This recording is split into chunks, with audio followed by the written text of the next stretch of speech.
Hi guys, for today's video, isishare ko itong gawa ko na jelly cone rate 2019. Ang complaint kasi ng may-ari nito is ayaw mandar.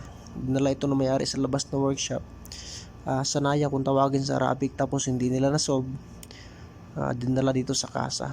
Tinignan ko yung engine na relay box niya. May dalawang relay ang nawala. At nung unang dating dito, chinik ko yung indicator light niya sa dashboard, nakailaw lahat. So nung tiningnan ko sa computer, in-scan ko, ayaw ma-scan.